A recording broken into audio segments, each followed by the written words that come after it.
My name is Linda Parker. I'm 64 years old, a retired ICU nurse living quietly in Portland, Maine. I thought I knew my daughter better than anyone in the world.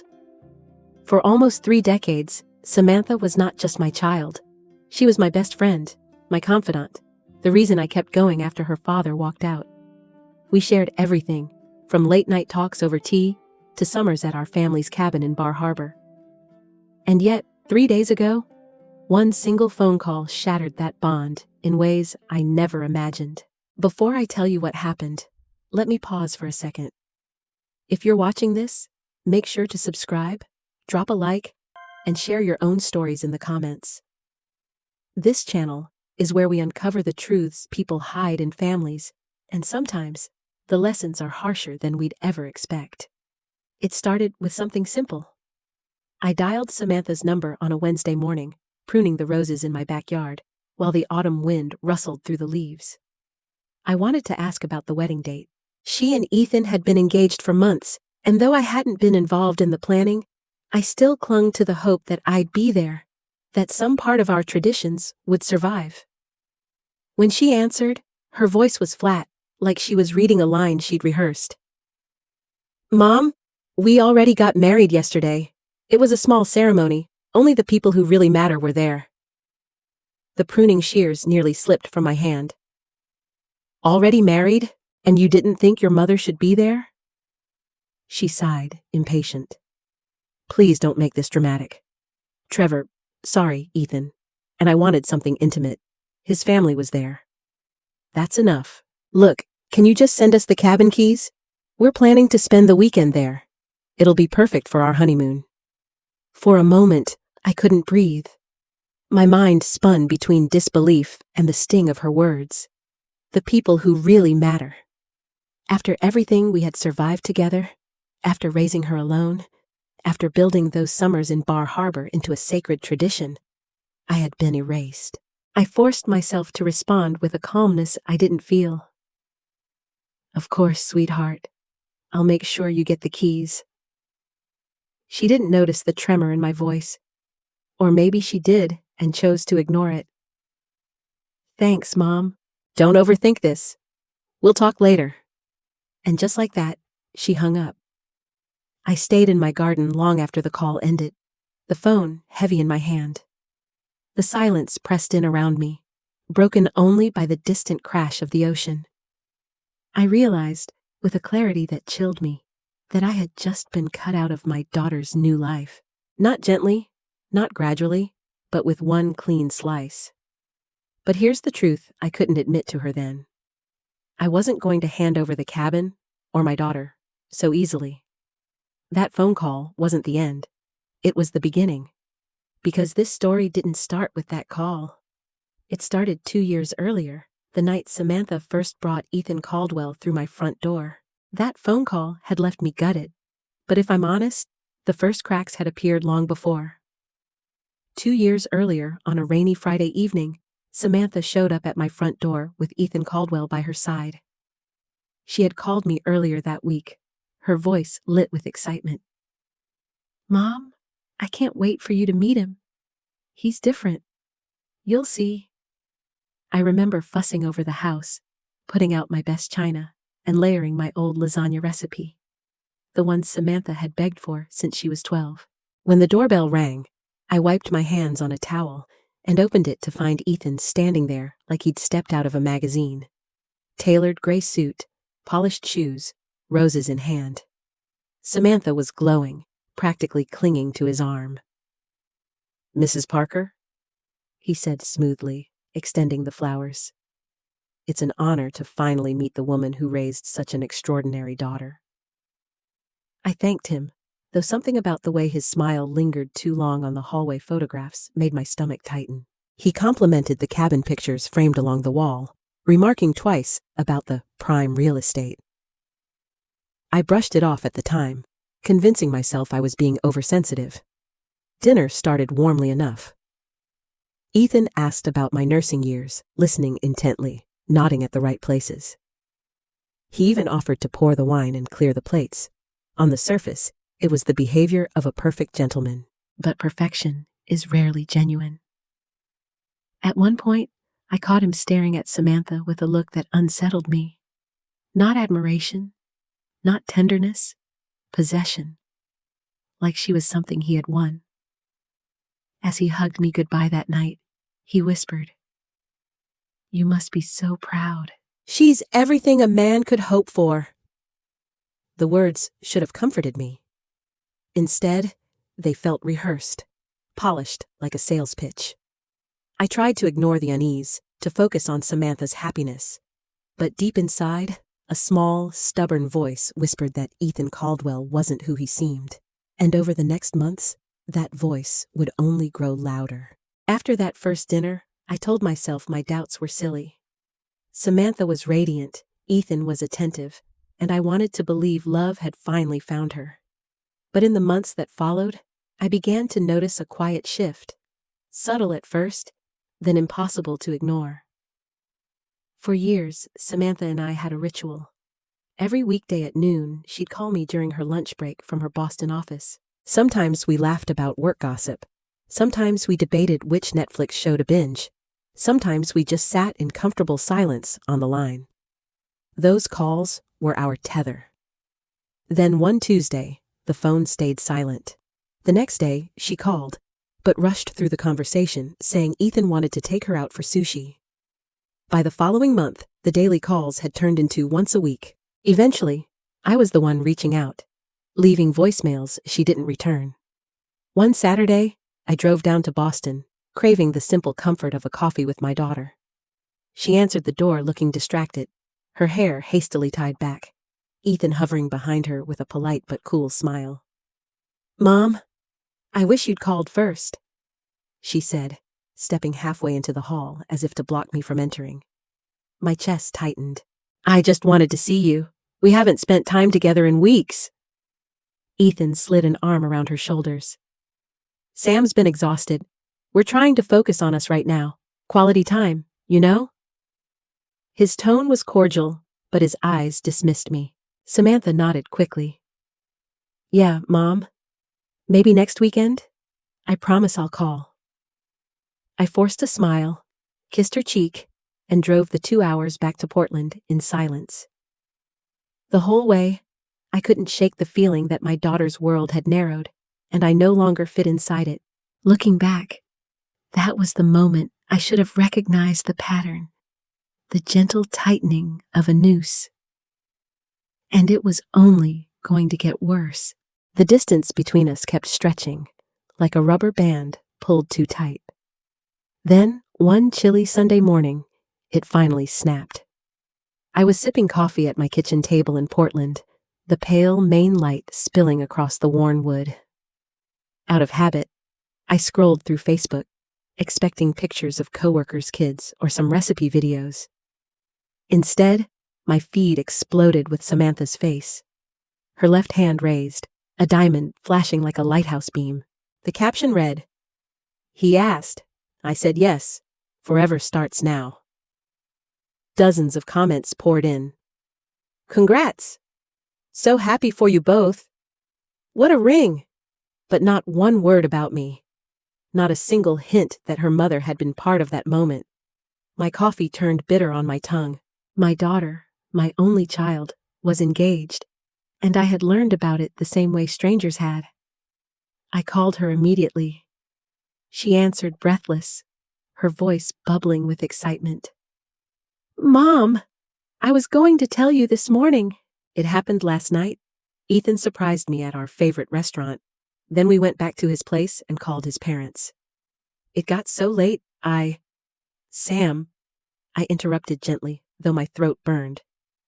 "Do you realize I just found out on Facebook?" There was a pause, then nervous laughter. I know. I should have called you first. I'm sorry. I just got swept up in the moment." She launched into details about the proposal, the ring, Ethan's parents planning an engagement party at their country club.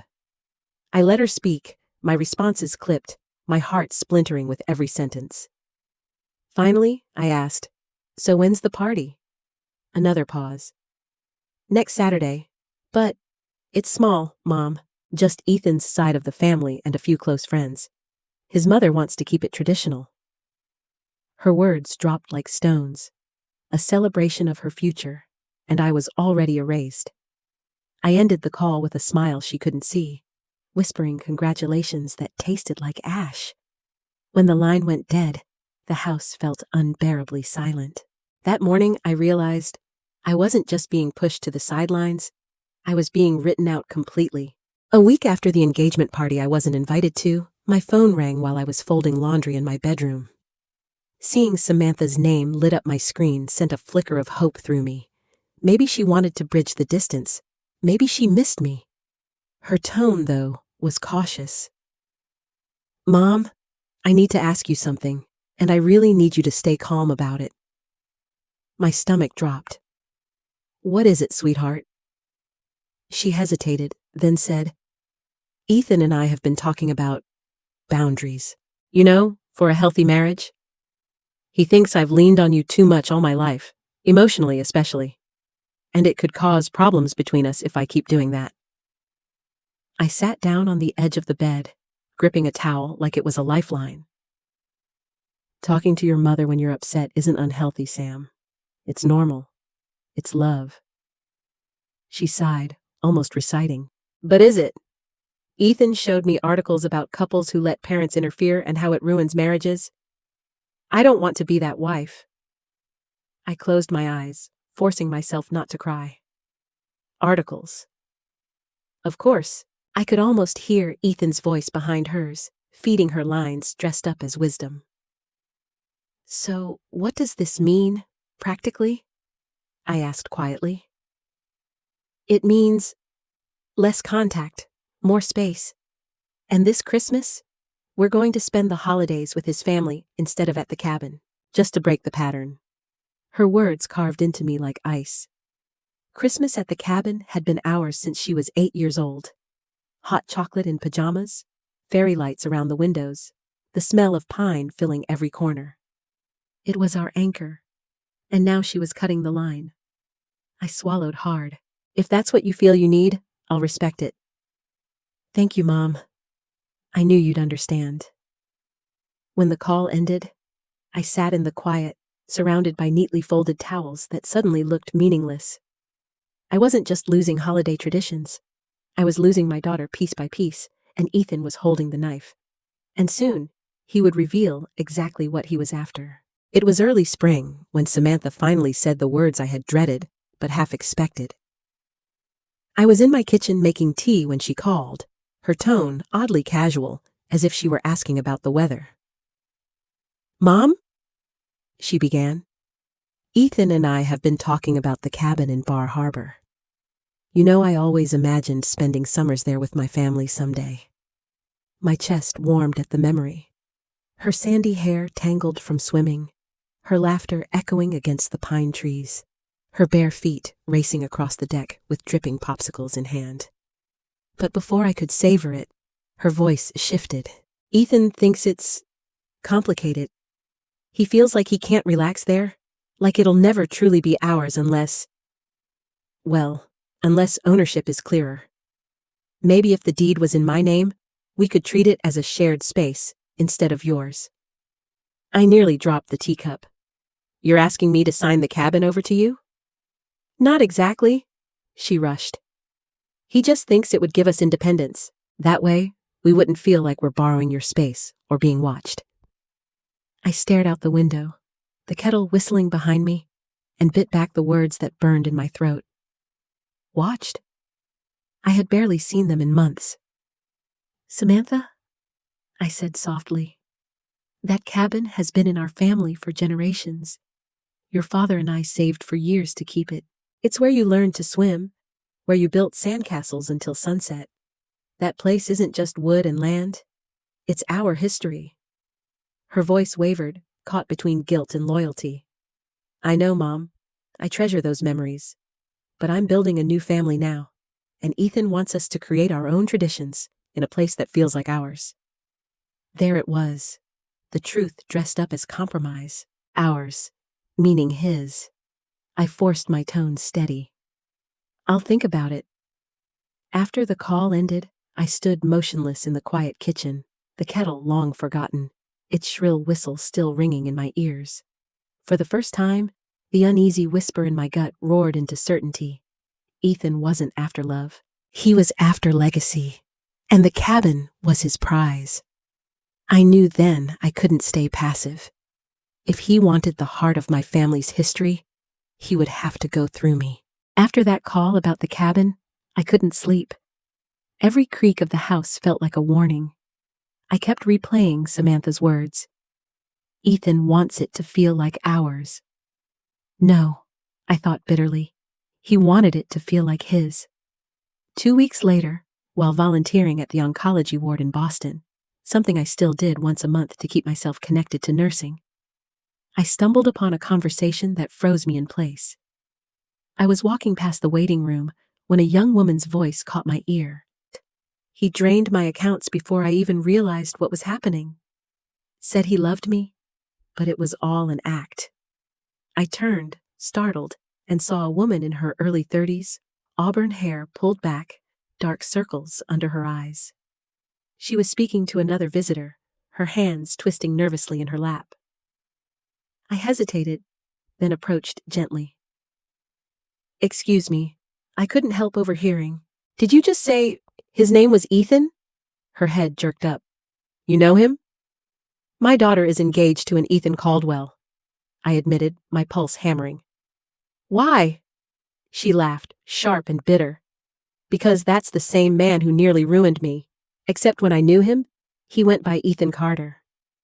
Her name was Rachel Morgan. She told me how she had met Ethan in Seattle 3 years earlier.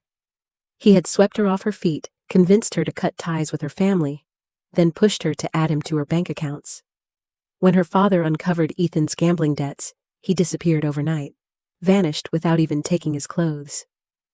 My hands shook as I listened, every word fitting too neatly into the puzzle I'd been avoiding. "Rachel," I whispered. "My daughter thinks she's building a future with him, and now he's circling my family's cabin like a vulture." She placed a hand over mine, eyes filled with pity. "Then you need to stop him, because he won't quit until he gets what he wants."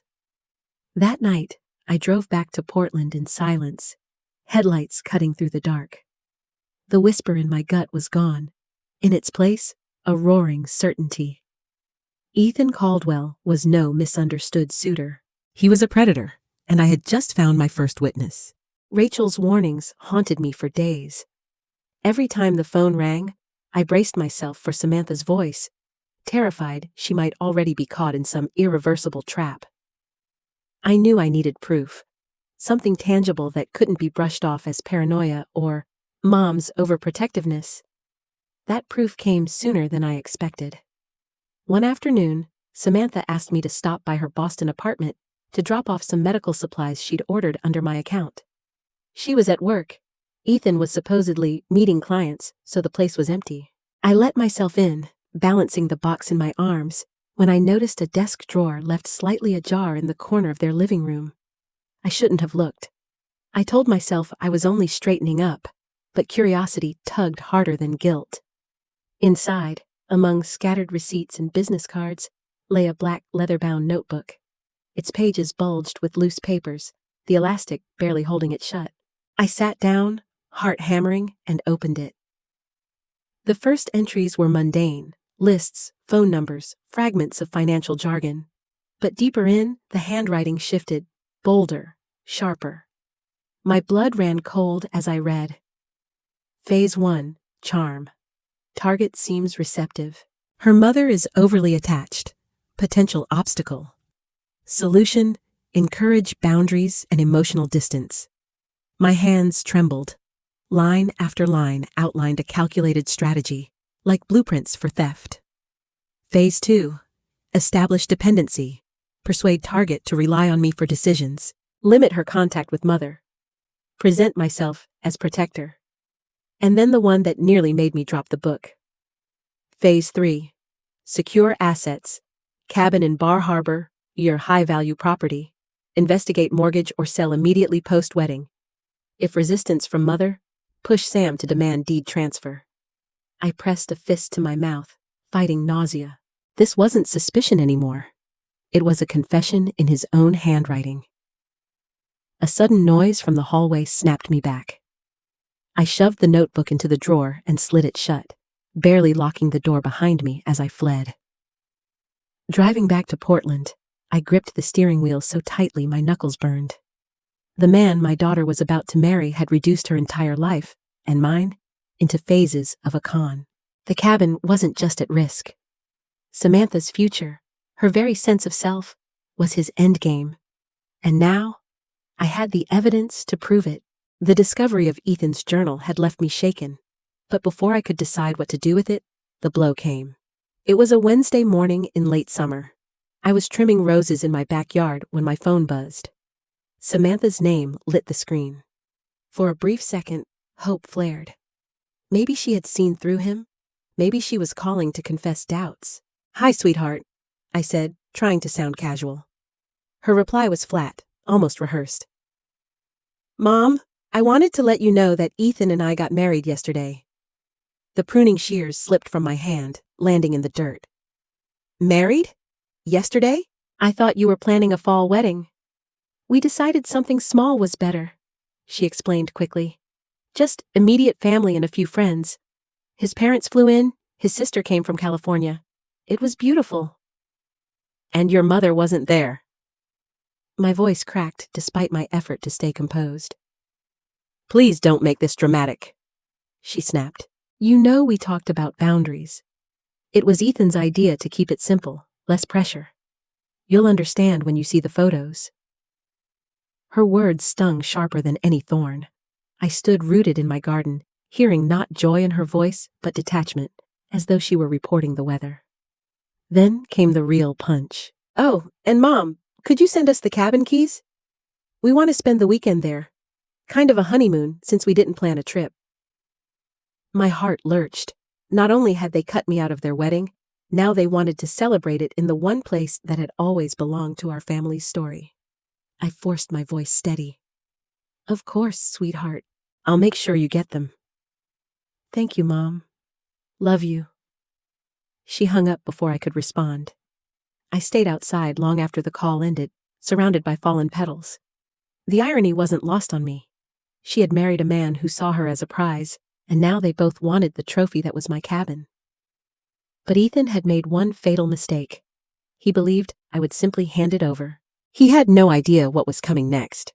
After that call, I spent the rest of the day pacing my kitchen, the phone still buzzing in my head with Samantha's detached voice. She and Ethan had cut me out of their vows, and now they wanted to christen their marriage in the cabin I'd fought to preserve all my life. No, that was the line. But grief quickly hardened into resolve. Ethan believed I was a helpless mother, too sentimental to fight back. He didn't realize I had more than memories on my side. I had evidence. His journal, Rachel's testimony, and a stack of research I'd been quietly gathering were enough to paint a very different picture of the man my daughter had just married. So, I decided to give them a wedding present. One they'd never forget. For 3 days, I worked with the precision I had once used in the ICU. Every detail mattered. I reached out to Rachel again, and through her, connected with Olivia Bennett, another woman Ethan had once charmed and abandoned. Olivia sent me something I hadn't dared hope for. A short video she'd secretly recorded during their relationship.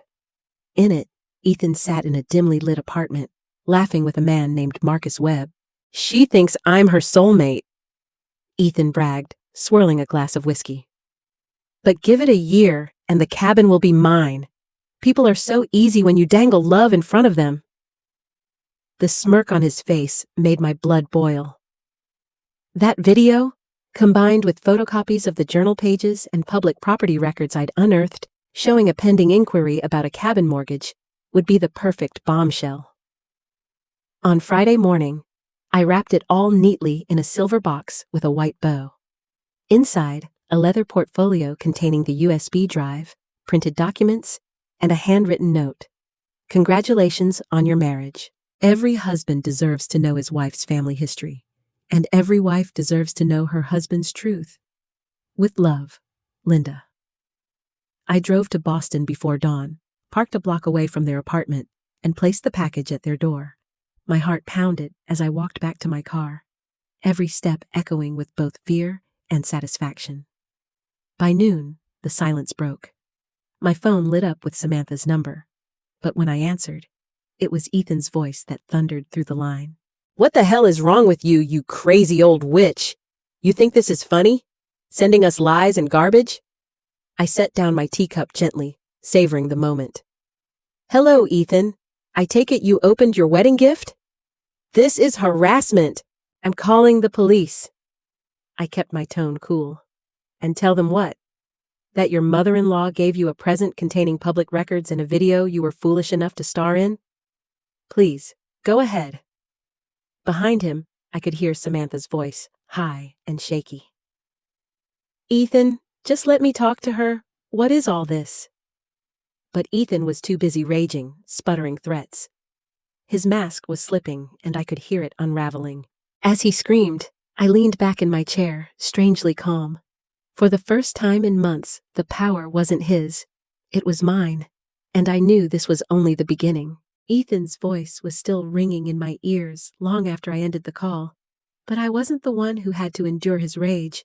It was Samantha. Later that evening, she called me back, her voice trembling, words almost drowned by the chaos behind her. "Mom, what did you do?" she whispered, and I could hear Ethan in the background, shouting, pacing like a caged animal. "Sweetheart," I said softly, "I gave you the truth. Did you watch the video?" Her breath hitched. "I saw enough. Ethan says it's fake, that you're trying to destroy us because you can't let me go." In the background, Ethan roared, "Don't listen to her, Sam. She's manipulating you. That video was doctored." I stayed calm. "If it's fake, why is he so afraid of you watching it?" There was silence for a moment, broken only by the sound of glass shattering on Samantha's end. Ethan barked, "She's not ruining this marriage! You hear me?" Samantha's voice cracked as she tried to intervene. "Ethan, stop yelling! Please!" But he wouldn't stop. His polished mask of charm had splintered, and the man raging in that apartment was nothing like the perfect gentleman he'd once pretended to be. He was exposed, cornered, and furious. I pressed the phone tighter to my ear, fighting the urge to drive straight to Boston. "Sam, listen to me. You've seen glimpses of who he really is. That wasn't an accident. It's who he's always been. You don't have to decide tonight, but don't ignore what's in front of you." Her breathing was shaky, uneven. "I don't know what to believe anymore." I lowered my voice to a whisper, as if the gentleness could reach through the line. "Believe the part of you that feels afraid right now. That's your instinct trying to protect you." There was a clatter in the background, maybe Ethan throwing something else, followed by him snarling, "Hang up the phone, Sam! Now!" The line went dead. I sat in my quiet kitchen, staring at the phone in my hand, my heart pounding. For months, I'd been silenced, sidelined, erased. But tonight, Ethan had revealed himself not just to me, but to Samantha. And once you see the truth in someone's eyes, you can't unsee it. That night, after Ethan's rage finally quieted into sullen silence, Samantha sat alone in their darkened bedroom. The shattered glass in the kitchen still glistened on the floor like tiny landmines. But what cut her deeper were the words echoing in her mind. Her mother's calm insistence, Ethan's furious denial, and the damning image of him in that video, smirking about the cabin as if she were just a pawn. She pulled the leather journal from the drawer, the one Ethan always kept locked but must have forgotten in his tantrum. Her hands shook as she flipped through the pages, her eyes racing across words that confirmed what her gut had been screaming. Phase 1, Phase 2, Phase 3. Every sentence was a dagger. Target's mother too attached. Solution? Isolate.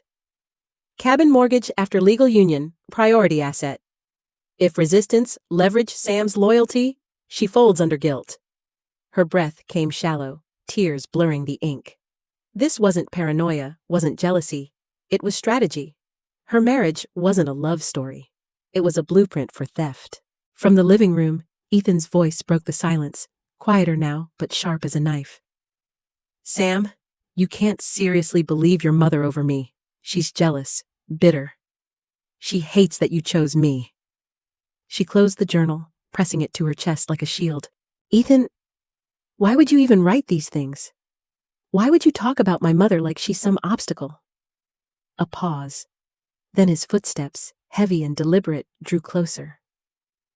He appeared in the doorway, his expression softening into that familiar mask.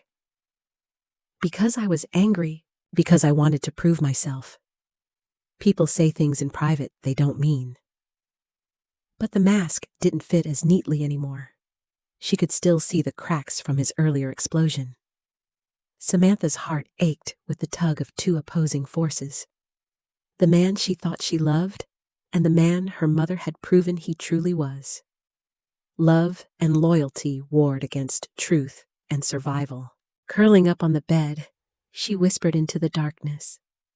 Not to Ethan, not even to herself, but to the little girl inside who once spent Christmas mornings in pajamas with her mom. What if she's right? What if I've built my life on a lie? And for the first time, Samantha realized that the answer might cost her everything. 2 days passed in silence after that night of shattered glass and lies. Then, on a gray Sunday morning, I heard a knock at my door in Portland. When I opened it, Samantha stood there, pale, exhausted, still in the clothes she'd worn the last time I'd seen her.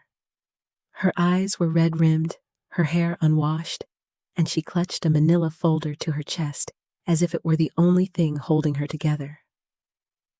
Tell me everything, she said. No greeting, no excuses, just those 3 words.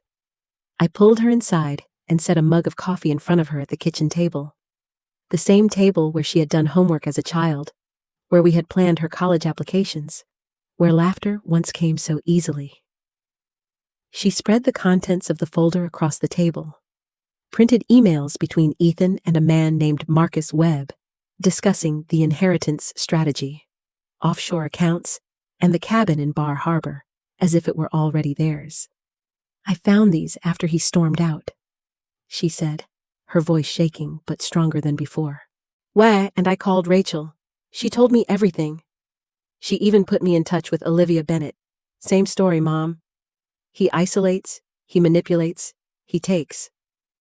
I reached for her hand, my chest aching with both sorrow and relief. I tried to warn you, sweetheart, but you needed to see it for yourself. Tears welled in her eyes. I chose him over you. I cut you out of my life, out of my wedding, because he convinced me you were the problem. I squeezed her hand tighter. You were manipulated by a predator. That doesn't make you weak. It makes you human. For a long moment, we sat in silence, the hum of the old refrigerator filling the room. Then, Samantha lifted her chin, determination burning through her exhaustion. I'm not letting him get away with this, she said. But I can't do it alone. I need your help. A fierce, protective energy surged through me. For the first time in months, my daughter wasn't pushing me away. She was reaching for me. Then we'll take him down together, I promised. The morning after our fragile truce, Samantha and I sat side by side in her Boston apartment, the manila folder spread open between us.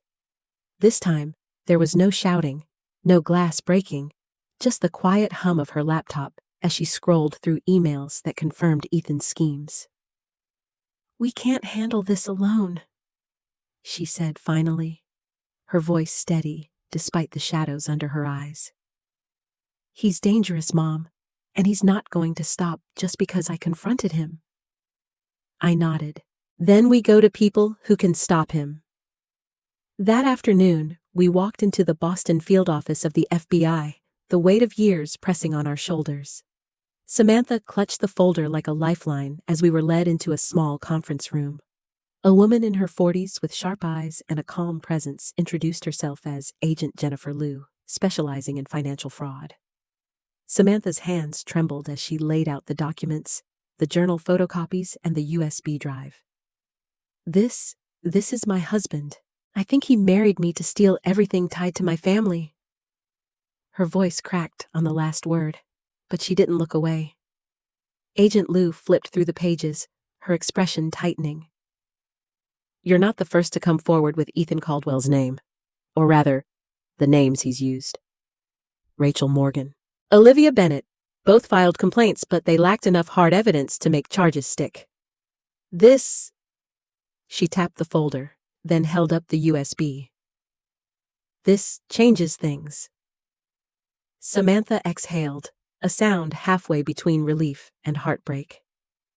Agent Lou leaned forward. Here's the reality. If you're willing, we can build a controlled operation. You stay in contact with him, gain his trust back, let him believe he's still in control. Meanwhile, we'll monitor everything. What we need most is a recorded admission. Proof he knew about the stolen funds and targeted you for the cabin. Samantha froze, her eyes darting to me. You want me to bait him? I took her hand firmly. You won't be alone. I'll be right here. We'll do this together. For the first time in months, my daughter squeezed back, her grip fierce. Agent Lou's voice was steady, final. If you're both ready, we can end his game for good. And in that moment, the fear that had weighed us down shifted into something sharper. Resolve. The plan came together faster than I imagined. Agent Lou and her team worked like surgeons, precise and relentless. Samantha and I spent 2 days rehearsing her lines, the tone of her voice, even the pauses she should take to sound convincing. Every detail mattered, because Ethan was sharp enough to sniff out hesitation. Friday evening arrived like a storm cloud. Samantha sat in her apartment, a wire hidden beneath her blouse, her phone propped up on the coffee table, as if nothing unusual was happening. FBI agents occupied the apartment next door, their equipment ready, their voices a calm reassurance through the tiny earpiece she wore. I wasn't in the room with her. That had been the hardest part. Instead, I sat in the command van outside, headphones pressed to my ears, listening to every heartbeat of the conversation that was about to unfold. My stomach churned, but my hands were steady. At 7:46 p.m., the buzzer rang. Sam, it's me? Ethan's voice called through the door, unnervingly smooth, as if nothing had happened. She opened it, forcing a smile. Ethan, you came back. He stepped inside carrying flowers and a bottle of wine, the picture of contrition. I missed you. I hate fighting with you. For nearly 20 minutes, he played the role of the repentant husband. Apologies, promises, grand plans of a fresh start. I nearly believed him myself, until his words veered where we knew they would. We should do something big together, he said, pouring wine into her glass. A honeymoon, maybe. But we'll need access to your savings, and of course, those cabin papers. Think about it, our own place by the water, no strings, no interference. Samantha's voice shook slightly, but she steadied herself. Ethan, about the accounts. You said your grandfather left money hidden offshore, that we could use it once we were married. She leaned forward, eyes searching his face. Was that why you married me? There was a pause. Too long, too dangerous. I held my breath. Then he chuckled, low and smug. Sam, you make it sound cold. But yeah, I knew. I knew marrying you gave me the legal right to access it. That's how families work, right? What's mine is yours. What's yours is mine. My heart slammed against my ribs. He had just confessed. Before Samantha could answer, the door burst open. Agents flooded the apartment, voices firm and authoritative. Ethan Caldwell, you're under arrest for conspiracy, fraud, and financial crimes. Hands where we can see them. The mask shattered completely. Ethan's face twisted, his polished composure gone. Sam! You set me up? You... But she stood, her voice steady now, louder than I had ever heard it. No, Ethan, you set yourself up. I just stopped pretending not to see it. I exhaled for the first time in what felt like hours. The trap had sprung, and the predator was finally caught. The courthouse in downtown Boston was buzzing with reporters the morning Ethan Caldwell faced his charges. Headlines had already spread. Con man husband arrested in multi-state fraud scheme. Cameras flashed as Samantha and I stepped inside, our hands brushing together in a silent pact of courage. It had been 6 weeks since the arrest. 6 weeks of interviews, depositions, and late nights with lawyers. 6 weeks of Samantha piecing herself back together. And now, it all came to this. The courtroom was colder than I expected, not in temperature, but in atmosphere, a place where truth and lies would finally be weighed. Ethan sat at the defense table in a tailored suit, his hair slicked back, that familiar polished mask fixed on his face. But the chains around his wrists told a different story. When the judge entered and the trial began, the prosecution wasted no time. They called Samantha first. I watched my daughter walk to the stand, shoulders squared, determination in her eyes.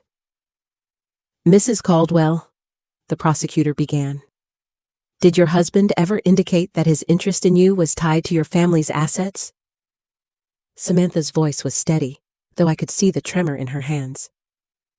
"Yes, he repeatedly brought up my mother's cabin in Bar Harbor. He suggested we should transfer the deed or mortgage it after we married. He also spoke about offshore accounts he had access to through his grandfather's estate. Did you believe his intentions were genuine at the time?" She paused, swallowed hard. "I wanted to, but the night my mother gave me evidence, the journal, the video, it became clear. I wasn't a partner to him. I was a target." Her words echoed through the silent room. Ethan shifted in his chair, his jaw tightening. The prosecution then played the video Olivia had provided. Ethan's voice filled the courtroom. "Give it a year and the cabin will be mine. People are so easy when you dangle love in front of them." Gasps rippled through the gallery. I kept my eyes on Samantha, watching the hurt flicker across her face before it hardened into resolve. But the most devastating testimony came from Marcus Webb, Ethan's former accomplice. In exchange for a lighter sentence, he detailed their scheme, how Ethan identified wealthy women with family property, charmed them, then pushed for legal access to their assets through marriage. "Did he mention Samantha Thompson specifically?" the prosecutor asked. "Yes," Webb replied without hesitation. "He said she was perfect, successful, close to her mother, and emotionally vulnerable. He said once he married her, the cabin and the inheritance would be his." Ethan's mask cracked. He slammed his fist against the table, shouting, "Lies! All lies!" The judge's gavel pounded, silencing the outburst. For the first time, the mask had slipped in front of everyone. Not just Samantha, not just me, but the jury. When it was the defense's turn, their attorney tried to paint Ethan as a misunderstood man, a husband overwhelmed by pressure. But each attempt unraveled under the weight of evidence: the journal, the emails, the testimonies, the recorded confession from the sting operation. Finally, the prosecutor delivered closing arguments. "This is not a love story gone wrong. This is a calculated predator who saw women as stepping stones to wealth. He did not love Samantha Thompson. He hunted her. And now, it is time to hold him accountable." The jury deliberated for less than 3 hours. When they returned, the foreperson stood, voice clear. "Guilty on all counts." Relief flooded me, so powerful I nearly wept. Samantha gripped my hand, tears running freely down her cheeks. Across the room, Ethan slumped, his polished mask shattered for good. As the judge sentenced him to 12 years in federal prison with restitution, I realized something profound. Justice had not only exposed Ethan, it had rebuilt the bond between mother and daughter that he tried so hard to sever. For the first time in years, Samantha leaned her head on my shoulder and whispered, "We won, Mom." And in that courtroom, surrounded by strangers, I held my daughter close, knowing we truly had. The courthouse felt strangely quiet after the sentencing. as though the air itself had exhaled relief. Samantha and I walked out side by side, past the reporters and the flashing cameras, but this time, we didn't hurry away. For once, we weren't hiding. We were free. That evening, we returned to the cabin in Bar Harbor. The pine trees whispered in the wind, the waves rolled steady against the shore, and for the first time in years, the place felt like it belonged to us again. Samantha curled up on the old couch, her legs tucked under a blanket she'd loved since childhood. She looked around the room with a wistful smile. "I almost lost this, Mom. I almost lost you." I sat beside her, brushing a strand of hair from her face. "But you didn't, and you never will. Love doesn't disappear because someone tries to poison it. It just waits for us to find it again." Her eyes glistened. "I can't stop thinking about how cruel I was to you. I let him convince me you were the problem. I cut you out of my life when you were the only person who truly cared." I shook my head gently. "You were manipulated by an expert liar. He preyed on your heart, the very thing that makes you good. That isn't your fault." We sat in silence for a while, listening to the crackle of the fireplace.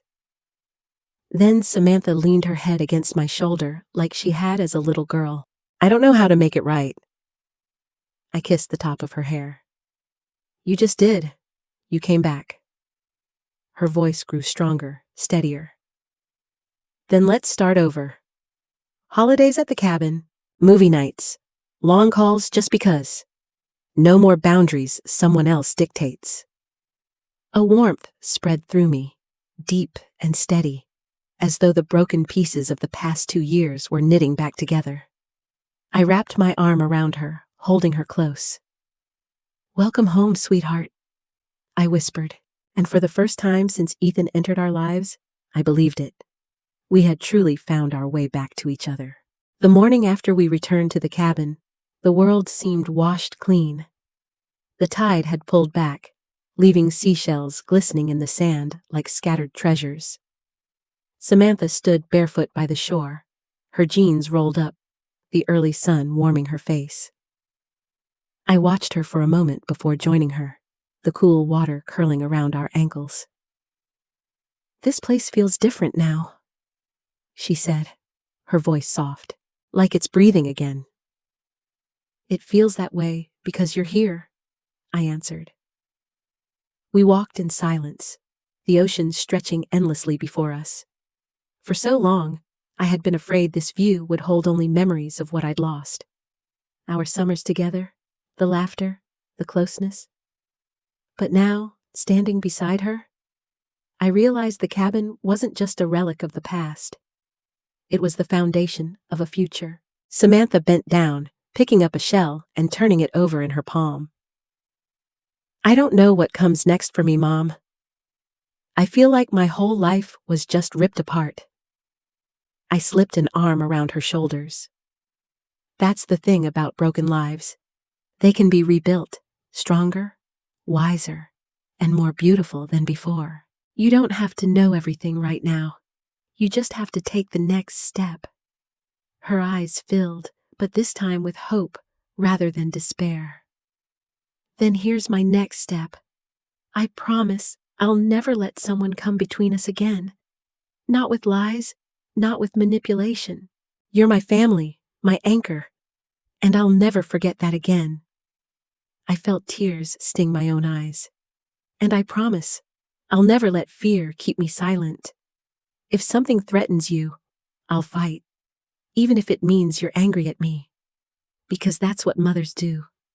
She leaned into me, and for a moment we simply stood there, the waves washing away everything that had tried to break us. Later, as we sat on the porch sipping coffee, Samantha looked out at the horizon and said, "Someday, I'll have a wedding here. A real one. No secrets, no lies. Barefoot in the sand, fairy lights in the trees. The way I always dreamed." I smiled, picturing it. My daughter radiant, surrounded by love that was genuine, not manufactured. "And I'll be right there," I told her. She reached for my hand, That's all I need. The cabin, the ocean, the promise between us, it all felt like a sunrise after a long, brutal night. We had survived the storm. Now it was time to build a future worth living.